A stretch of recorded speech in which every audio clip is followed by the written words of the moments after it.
Hello, I'm Reginaldo Hazlet Marroquin. I am with the Regenerative Agriculture Alliance and also part of a small ecosystem of organizations and partners, including the Tree Range Operation, which is a chicken brand that we are deploying with partners in the Southeast Minnesota region, Wisconsin, and Iowa, and also my own farm, Salvatierra Farm, which is now based out of Northfield, Minnesota. I'm here today to talk to you about a very important topic. Is the aspect of regenerative agriculture as an indigenous way of thinking. Is a In where I come from, the fundamental issue that we are facing today is the fact that we have colonized ourselves to the point that we have become mentally colonized. And in order to actually return the nature to its original, return ourselves to a way that we can operate again as part of nature rather than from outside of nature, we must start a process of mental detox of sorts, which I'm just calling for practical purposes, decolonizing of the mind.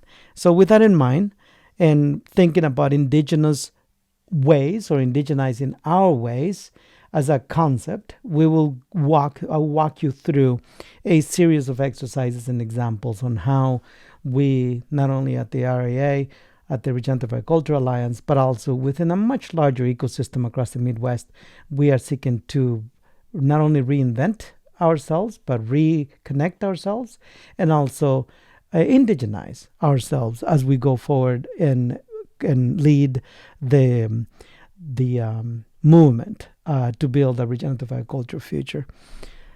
First of all, let's get some concepts out of the way. The first part of it, the Regenerative Agriculture Alliance. At the Alliance, we are an ecosystem of individuals, organizations dedicated to building system-level infrastructure that can deliver socially just, economically balanced, and ecologically resilient, as well as spiritually grounded regenerative agriculture system outcomes. And important to point out that regenerative agriculture, really looked at from an indigenous perspective, starts by understanding our spiritual connection to creation, to food, to the land, and to each other. And from that emanates our commitment to ecological, economic, and social outcomes, not the other way around. So critical, regenerative agriculture starts with our reconnection to the foundation of the concept, which is spiritual. The shared mission of the Alliance is really to focus on assisting and scaling up the regenerative agriculture supply chain with a focus on regenerative poultry as an entry point and as an area of concentration for the foreseeable future. Our shared vision is that we collectively, with other organizations and within the poultry sector, make regenerative agriculture the norm going forward. Our strategy is centered not too much on putting the Alliance, the RAA, as the center of things, but rather the ecosystem we are part of.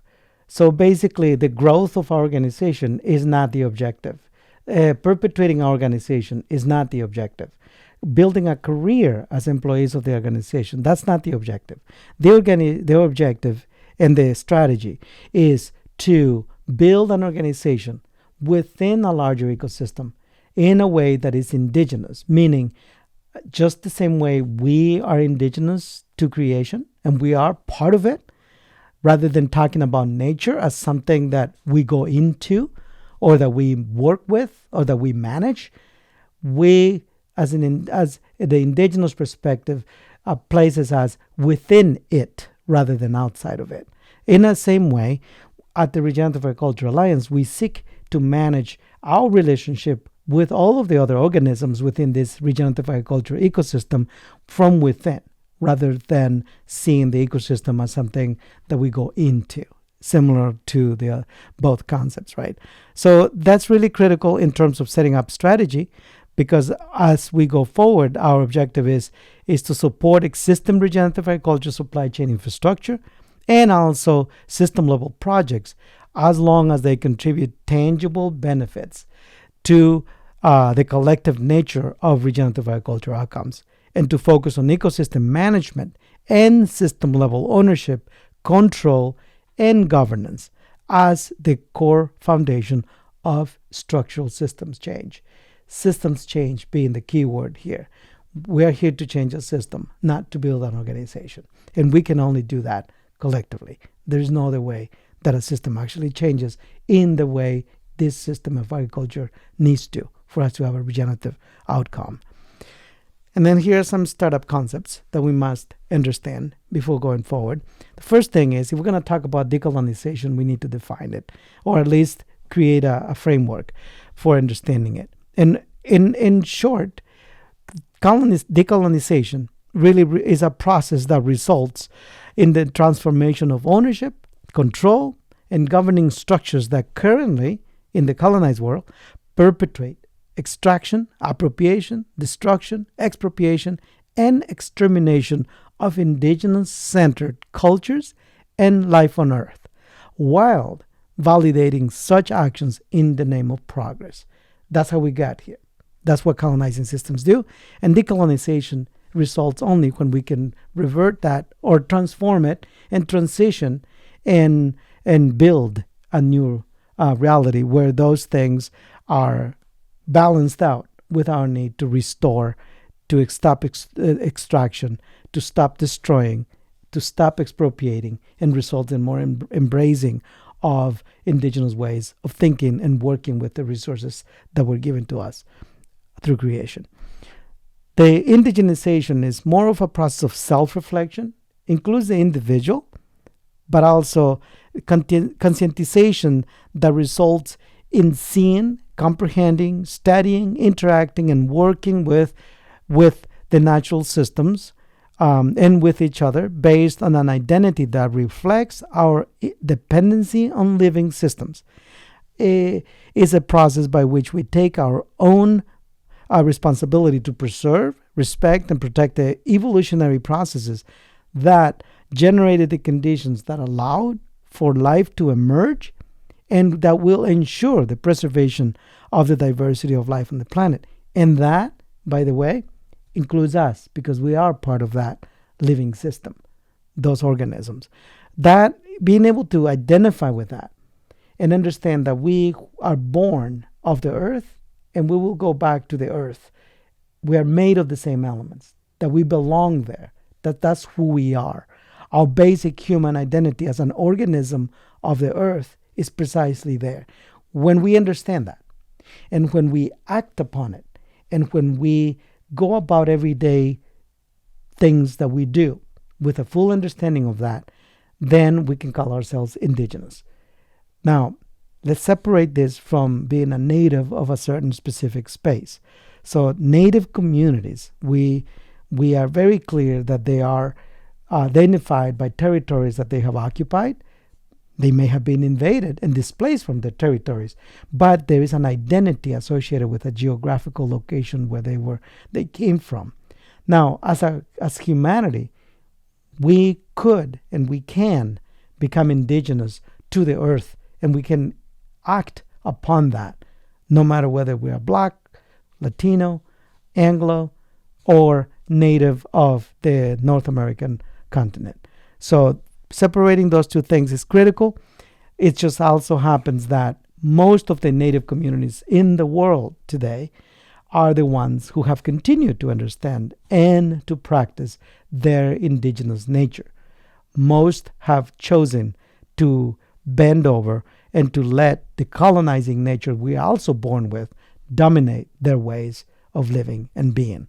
And that's the big difference between a colonizing culture and an indigenous culture, which the colonizing culture builds infrastructure and governance according to that colonizing instinct we're working with and tends to dominate the world, and actually has dominated the world at this point as we continue to elect and to select and to empower the very small percentage of the population that is born with a dominant colonizing gene or impetus or gift or whatever it is, while the indigenous governing system sought to balance out the indigenous nature we're working with, or we're born with the colonizing nature we're born with.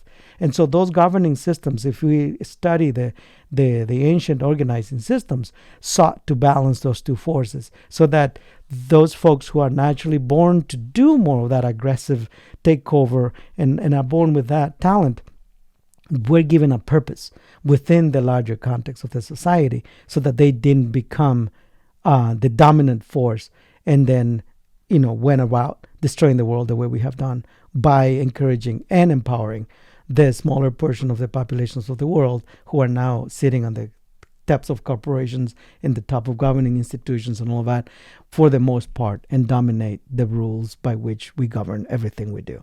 So those are very important concepts. We must understand them appropriately if we're going to talk about how we can then move into the context of decolonization and re-indigenization. One easy way to identify how colonizing cultures work is to look at outcomes.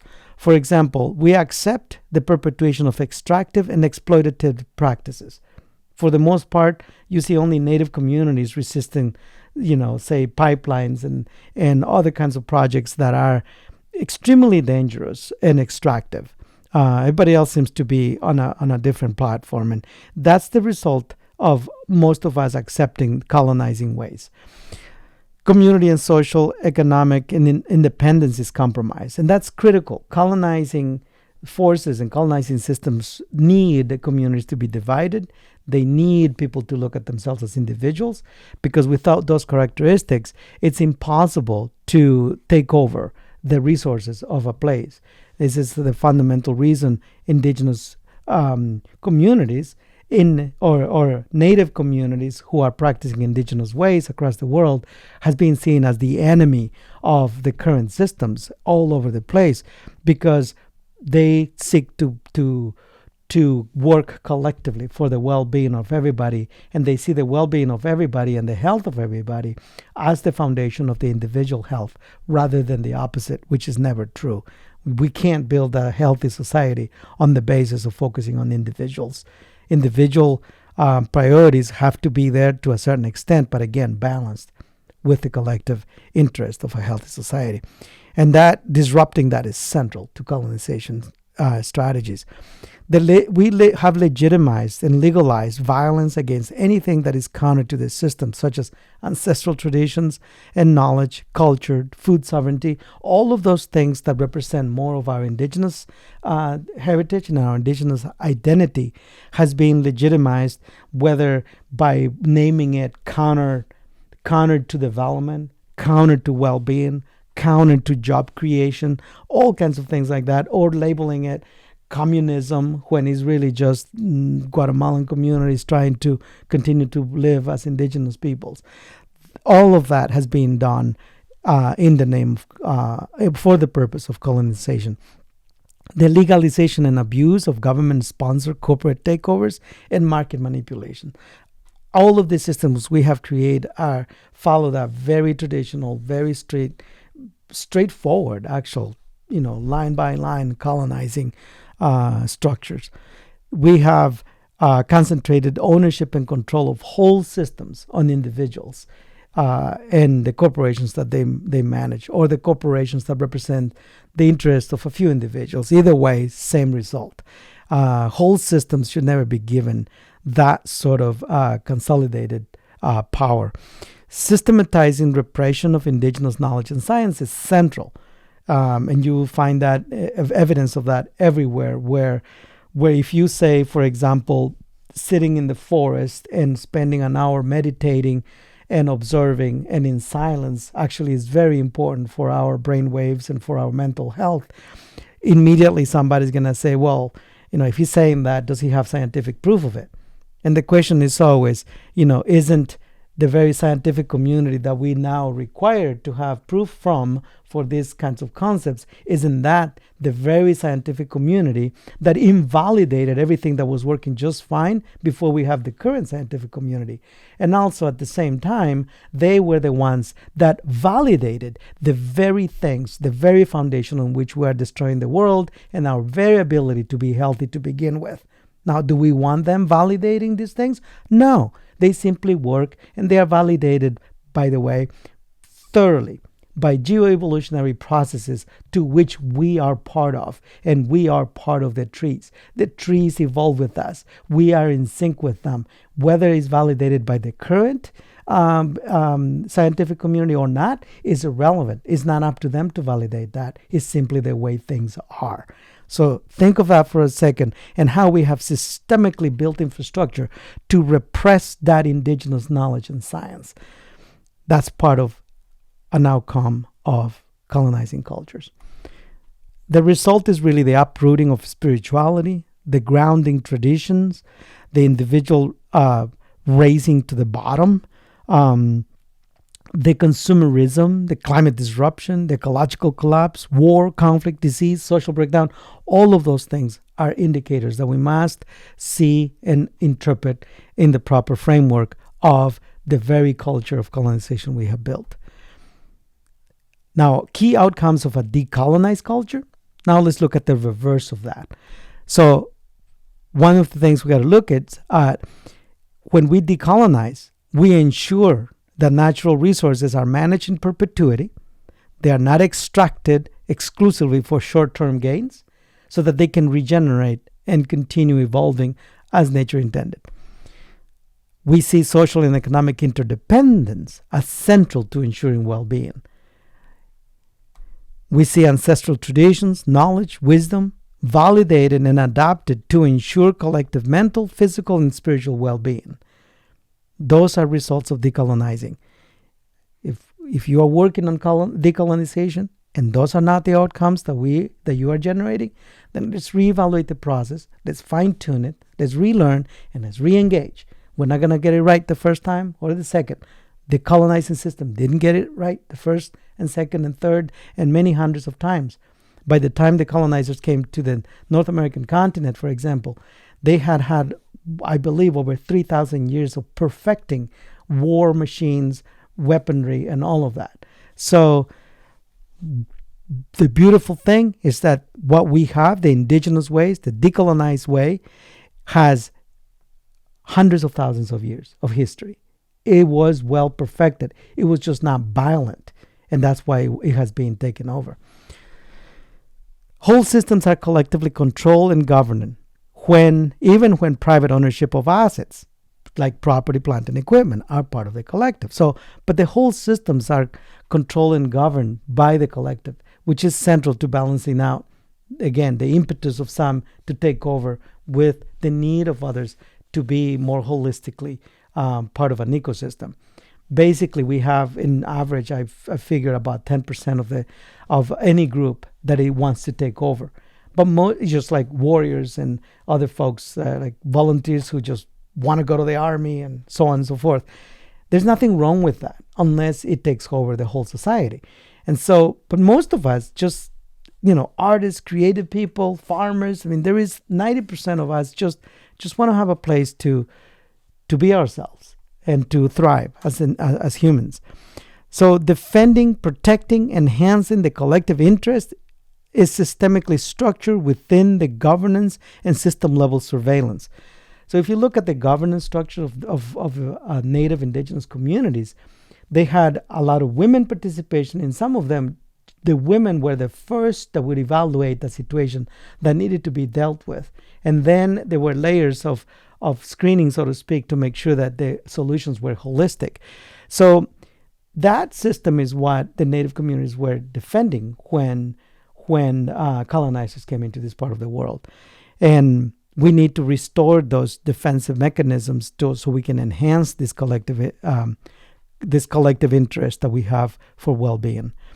The end result is really that spirituality and traditions are uplifted as a result of what we do. Collective assets management rises quality of life. It's just like forest management. Some of the collective forests that is still managed as commons in many native communities around the world. Guatemala, Mexico, Los Ejidos, and the forest in Guatemala. All of those are raising the quality of life of those communities through collective management. Basic needs are met. Food, shelter, and basic things that we all need. The environment is protected locally and globally. Nothing stays in the house as far as, global climate is concern. Everything we emit goes around the globe. So by acting this way, we are protecting our local environment, but also the global environment. Resilience is a central goal rather than just sustainability or just keeping what we have. Conflict is managed rather than repressed and then allowed to blow up and become violent. Social rules center on accountability and interdependence. Health focuses on well-being rather than the management of disease. Very fundamental outcomes that are good for all of us as we decolonize our communities and our ways of thinking. And, just to insert that last piece, governance, the supply and demand and value chains reflect real community needs and priorities, resilience and collective wealth creation, rather than governance reflecting the interest of a few over the well-being of many. So, understanding the colonization process, let's just go quickly through this. The idea of discovery, new land, new ideas, new people, new concepts, new stories. The naming of the discovery, Americas, Indies, the regenerative is another area of discovery for a lot of people today, even though it's an ancient way of doing things in indigenous communities. The legal appropriation and expropriation of those, whether it's lands or intellectual property, land grabs, trade rules, copyright, trademark, branding, patents on life. If those are not done in a decolonized structure, then it becomes part again of the decolonizing process. The standardization and scalability of repression, of ownership and control at such a level that single companies now are, have equivalent revenues of multiple countries in some cases, annual GDP. The building of the systems to repress indigenous thinking and attempts at re-indigenizing ways of living and intellect, those are all parts of colonizing structures that we must understand if we're going to understand the solutions to such large-scale structured in systems.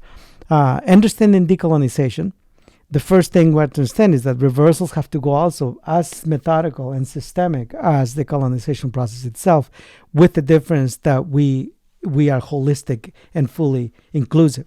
So rediscovering Aboriginal systems, those ideas, bringing them back, concepts, bringing them back, the storytelling, all of that, put it back into the current context of the world we live in, renaming and reclaiming and securing those ideas, concepts, stories, lands, lakes, rivers, rituals, traditions. There's so much to be put back into that commons space. The rebuilding of community governance and protection systems. We have perfectly good blueprints on how holistic government, how to re-indigenize, how we think about governance, about sector-specific, community-validated and backed governing councils. We have so many of those structures still alive today in so many places, and it's just a matter of expanding them and rebuilding that. Standardizing processes to reclaim and return Aboriginal systems to their original purpose. The purpose of holistically supporting thinking and appreciating and enjoying life. It was never about extracting wealth or anything like that. The processes, these processes under a decolonization process do seek the well-being of everyone, but it is through that holistic thinking, appreciating and enjoying of life.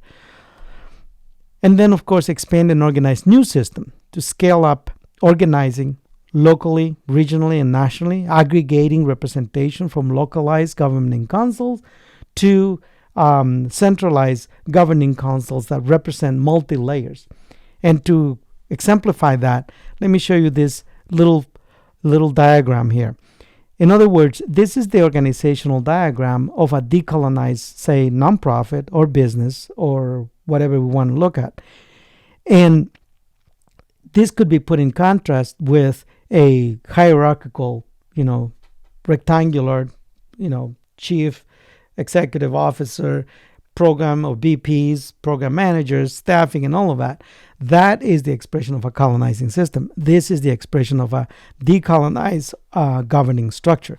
On the outer circles, we could have the smaller units that is still big enough to create self-governance. For example, a region of poultry producers could be one of those circles. But also another circle will be within that same region of poultry producers, those producers who say are Hmong. So they create their own circle to be able to represent those interests, objectives, and goals that are particular to their community because of their background. There could be another one of those circles of Latin American immigrant farmers, another circle that would be just all of the farmers together as poultry producers. Different representations as long as they fulfill a specific goal and specific commonalities that can be articulated in the form of objectives that are particular and apply only to that specific cluster that was formed. Those are governing councils. That's the way we can start rebuilding these ancient ways of governing. And then out of that, we can select governance representatives that actually live every day and make a living off of what the group that they are part of. So if I'm part of the poultry producers group, I'm invested in ensuring that the next layer of governance represents those interests because that's my livelihood. So it's not some volunteer job I go out there to do because somebody picked me, and I do it because of the goodwill and because of altruistic reasons. I do that too. That has to be part of the equation, but not all of it. Part of it has to come back to me so I can feed my family and I can have food security and all of those things. So as a poultry producer, I want to be part of that governing council at the next layer, where I may share that governing responsibility with folks coming out of the pork clusters, multiple layers in the pork clusters, and so on. That layer then of governance creates another layer of governance till we get to the center of that diagram where we have the actual governing council. That governing council is accountable all the way back to the outer circles.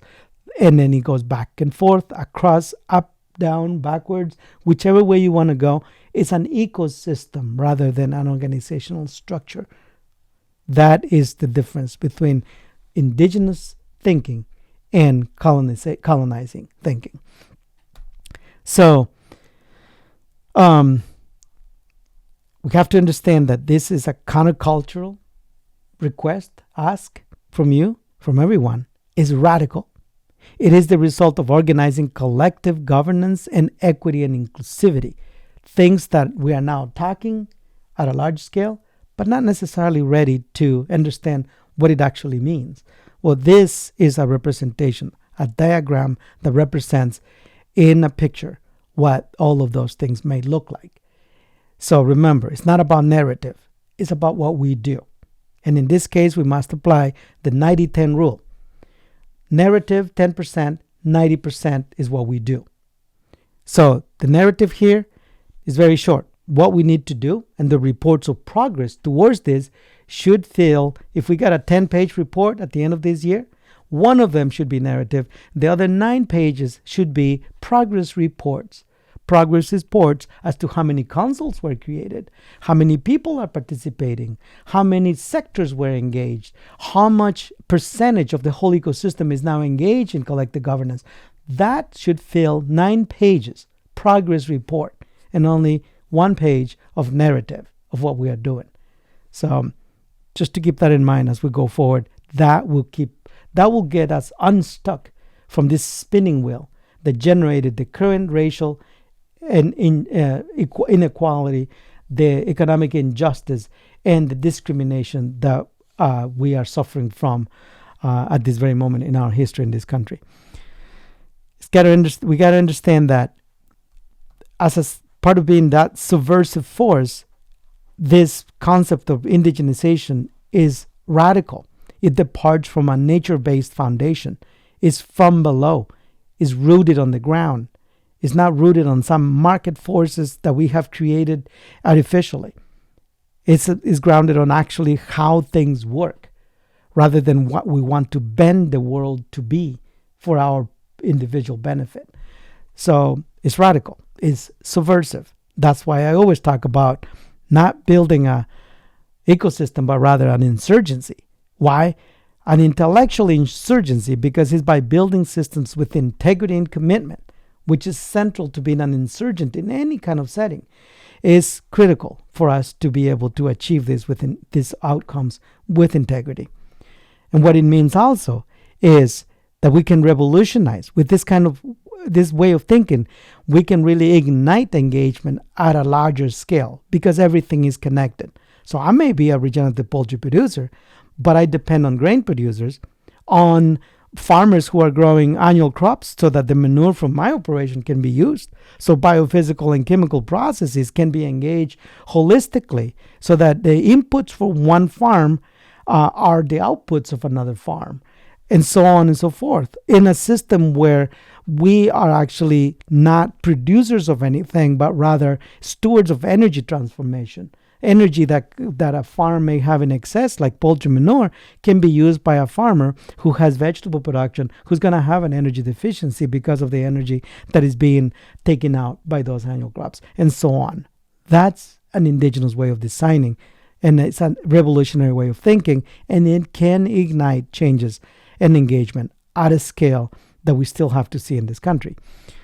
Not only on the farming and production or energy transformation cycles, but also how we organize the enterprises. So this is the expression of a evolutionary process where those forms of working with the land gives us the blueprint for how to impact and adapt and be agile, resilient, and nature-driven, and innovate from a nature-driven design so that we can build enterprises that are symbiotically connected the same way that energy flows through a farm to generate harvestable energy in the form of, say, eggs or hazelnuts or any of those expressions of energy, so we can use the same blueprint to organize the next layer, which is how we interconnect farmers and their enterprises to create a larger scale system without compromising the fundamentals of biophysical and chemical processes that we inherited from the geoevolutionary process of the earth,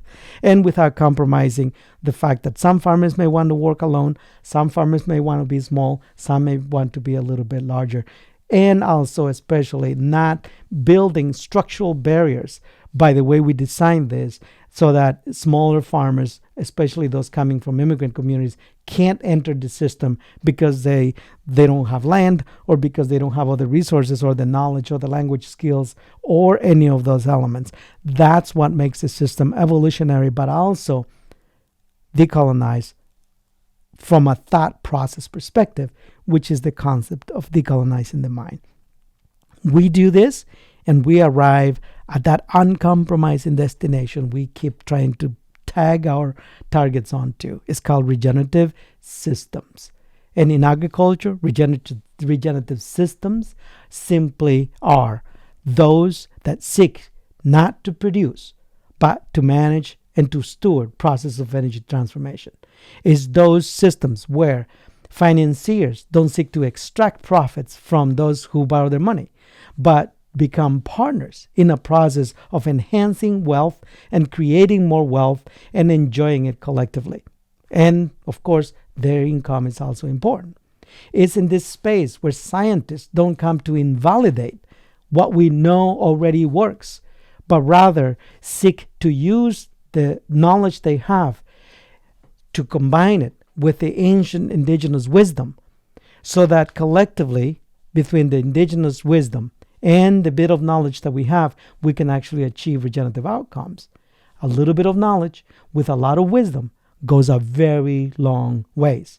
A lot of knowledge with no wisdom is exactly the recipe for colonizing the earth and destroying the planet and our own ability to live on it. It's a space where those folks in nonprofits and in other kinds of ecosystems don't come here trying to save, workers from mistreatment in the plants, or save indigenous communities from themselves, as a lot of white saviors are going about their days these days. But it is in a space where those folks consider themselves immigrants.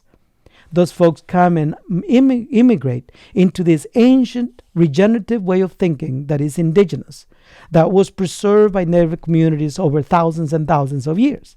So folks coming into this regenerative space right now need to think of themselves as immigrants into the regenerative space, just the same way, if we could reverse time, Christopher Columbus could have been an immigrant into this wealth of knowledge, wisdom, and capacity in this new land. And we could have a different outcome as a result of that. Instead, they chose to colonize, destroy, maim, and give us what we have today. Instead of that, we could now choose to migrate into the regenerative space.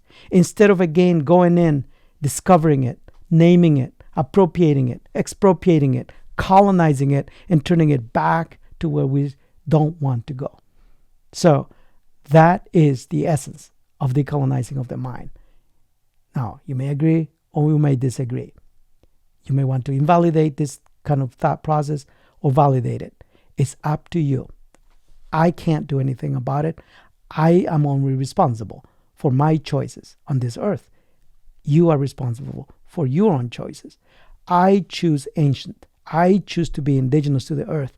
I choose to be part of it, not to manage it. I choose to be part of a process that is endless, a process that guarantees the perpetuation of life in balance for as long as we, as the earth, can be. So, with that, I hope you have enough material now to have a robust conversation and to start your own journey into this new and brighter future that we can collectively build and enjoy. Thank you.